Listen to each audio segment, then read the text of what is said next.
What is up, everybody, and welcome back to another episode of 5 Cool Mods for Skyrim Special Edition. It has been quite a while since the last episode of this series, and since then, as I always say in the series, we've gotten quite a few new and very cool mods for me to show you all. If you guys have never seen the series before, basically the criteria to get on is just the mod being cool. It doesn't have to be the most practical or even some of the most detailed. It just has to be a cool or interesting mod that I think is maybe worth a download, even if only to screw around with it for a little while. With all that being said, if you guys do enjoy the series, one way you could really help out the channel is by leaving a like and commenting on the video. Due to YouTube's new algorithmic changes, that's going to be the way to, again, promote this video the most. With all that being said, let's just jump right into it. So the first mod I do want to show you guys is actually one I've covered in the series before, but only just now has gotten an Xbox One release. So that's going to be Inigo. This is one of the premier companion mods for Skyrim Special Edition. He is fully voiced, and the voice work on this thing is very intricate and very well done. Die defending you. Yes, do not joke about such things, my friend. The sadness I feel for what I have done is brutal enough. For now. When you actually go to recruit him, he has a little bit of a cool backstory. Basically, he has a lot of little quirks that make him really stand out from a lot of the other follower mods out there. There's definitely a lot of details put into him as a character and just the armor and stuff he wears around that. As you play with him more and more, you could really find out more about who he is, how he ended up where he is, and just discover a lot of little details about your companion, which again is all going to be fully voiced. In total, this is going to have over 5,000 lines of fully voiced dialogue, which is absolutely insane. Inigo is more or less one of the premier companion mods for PC. Not many other mods do live up to the hype and kind of standard that this one does, so for Xbox One, it definitely is going to follow suit. This mod is definitely worth a download again, simply because it is literally just that good.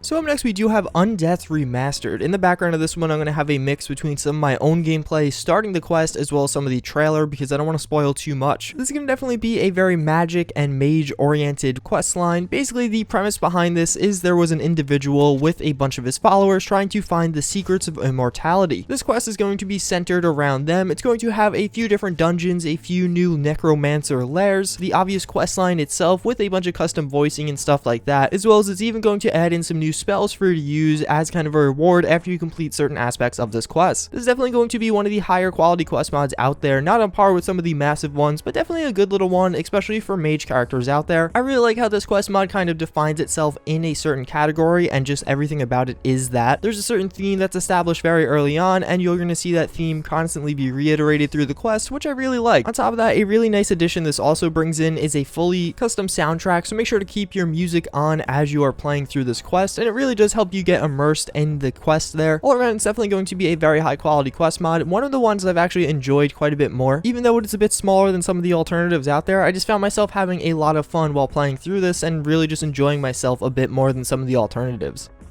So up next, we do have Summermyst. So this is going to be a mod very similar to Ordinator or even Apocalypse. Those are the theme mods that add in a ton of new content that is very lore friendly and just expanding some of the different options available in Skyrim. Summermyst is actually going to take on enchantments for Skyrim. So this mod's going to add in 95 new enchantments for weapons, armor, and some other even miscellaneous items. All these again are extremely lore friendly and fit into the game very well. Each one has definitely a lot of time put into it. They are very high quality. Mods like this I feel like are really great to download when you're either starting a new playthrough of Skyrim or if you're just kind of in the middle of one. As you play through the game, you're going to slowly start realizing some of the differences as you discover again some of these new enchanted weapons and armors. It really does spice things up, especially as you use a lot of these different weapons and armors, which you really can't avoid because enchanted weapons and armor are very powerful. It more or less feels like a big DLC that Bethesda themselves created just because of how high quality it is and how many of these enchantments do fit into the game so nicely.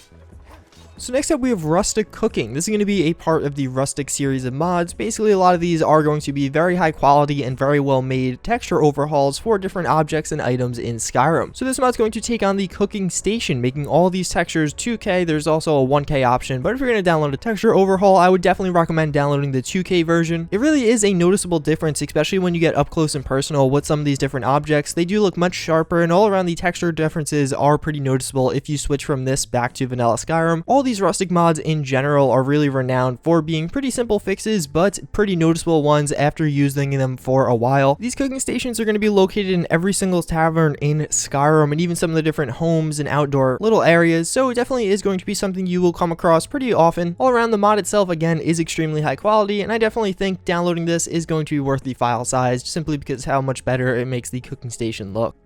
So last but certainly not least, we have Reoutfitted Guards. So this is a mod I actually noticed a lot of people overlooking for the time being, and what I actually think is pretty cool. This mod's going to do a number of things. First and foremost, give a lot of the guards in Skyrim new textures. So as you can see, now they're kind of having that plaid style on a lot of different guard outfits all over Skyrim, so every single guard is going to get this change. Obviously, they fit the theme of some of the vanilla guard outfits, just being a little bit different and more unique. On top of that, a lot of guards are actually going to use new and different armors now. The Stormcloak helmet is going to be reserved for only members of the Stormcloak, so other Imperials aren't going to be using that helmet anymore, or just a variant that looks very similar to it. And guards in general are actually going to be using some different helmets overall. In addition to bows and arrows, guards will also start using crossbows, as well as I noticed some different guards using just some different weapons in general. This is definitely a mod that wasn't getting a lot of attention, but personally I found it to be very high quality and I enjoyed using it quite a bit. You don't realize how often you stare at the same old guards time and time again, considering especially from city to city they look so similar. Even some of the more minor changes this mod does make go a long way and definitely spice up the guards look overall. That's gonna pretty much wrap it up for this episode of 5 cool mods for Skyrim Special Edition. I do hope you guys have enjoyed as always. If you did watch to this point in the video, comment candle down below. With all that being said, I thank you for watching again, and I do hope to see you all next time. Later.